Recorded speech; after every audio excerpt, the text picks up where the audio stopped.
Seigneur, voilà bientôt 30 jours que je suis ici devant ta face. Je ne partirai pas, si tu ne m'as pas béni. Mon Dieu, favorise-moi je t'en prie. Donne-moi un enfant, enlève l'opprobre et la honte sur ma famille. Ça fait bientôt 10 ans que nous sommes mariés et je n'ai pas d'enfant. Regarde-moi, aie pitié de moi, Seigneur. Merci, Seigneur, je suis totalement épuisé, même si je n'ai rien reçu de toi, je sais que tu m'as écouté. À présent je dois rentrer. Que ton nom soit loué et exalté au siècle des siècles.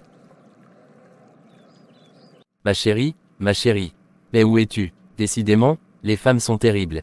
La bonne dame est absente. Je me tue comme ça pour chercher la face du Seigneur.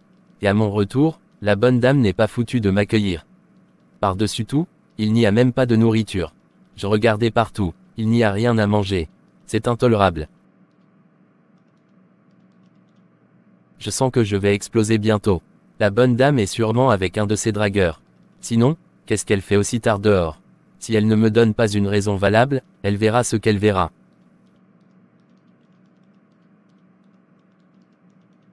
Mon chéri, bienvenue. Ne me parle même pas. Ne me parle pas. Où étais-tu? Comment je peux revenir de 60 jours de jeûne et je ne trouve pas mon épouse à la maison? Est-ce normal? Pire encore, je ne trouve pas la moindre nourriture à la maison. Tu veux me tuer ou quoi? D'où viens-tu?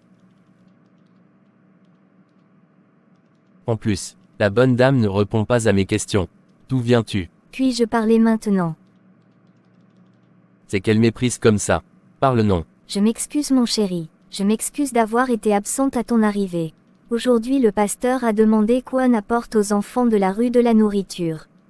Je suis allé donner tout ce que j'aille préparer là-bas, en sachant qu'à ton retour, on pourra aller se faire un excellent restaurant pour que je t'annonce une bonne nouvelle. Je ne crois pas mes oreilles. Tu ne réfléchis pas, tu as apporté tout ce que tu as préparé, sans rien réserver pour moi. Je ne peux pas supporter une telle bêtise. Va me chercher la nourriture que tu as préparée là. Tu n'entreras dans cette maison que si tu as cette nourriture. Aïe, aïe, ne me pousse pas comme ça. Ce n'est pas bon pour ma santé. Mon chéri, débarbouille-toi. Je t'ai réservé une grande surprise au restaurant. En plus tu me méprises. Sors rapidement d'ici et ramène-moi à manger.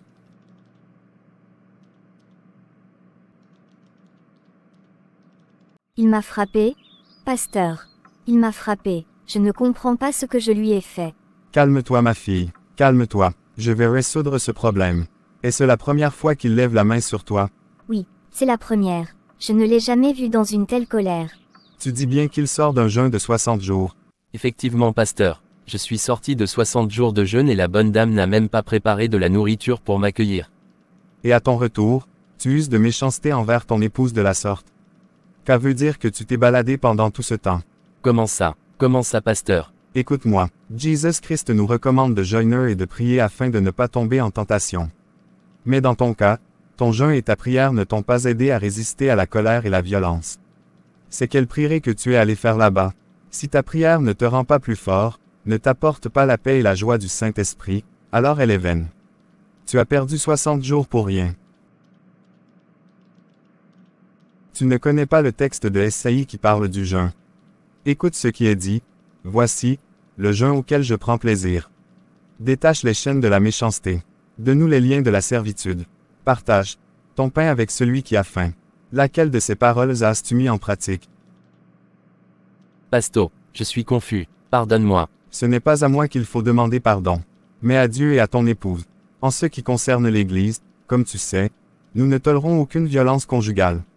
Il s'agit d'un acte qui salit le corps de Christ et met en danger la victime. Et pour cela que je n'ai pas le choix. À partir d'aujourd'hui, tu es sanctionné et mis sous discipline. Je vais annoncer publiquement cette sanction dimanche à l'église. S'il te plaît pasteur, s'il te plaît ne fais pas ça. Ton cas est particulièrement grave car tu as osé lever la main sur une femme enceinte. C'est intolérable. Quoi, enceinte? Ma femme est enceinte. Oui, mon chéri, je suis enceinte de 2 mois. Je tenais à t'annoncer cette nouvelle de manière spéciale mais toi, tu as tout gâché.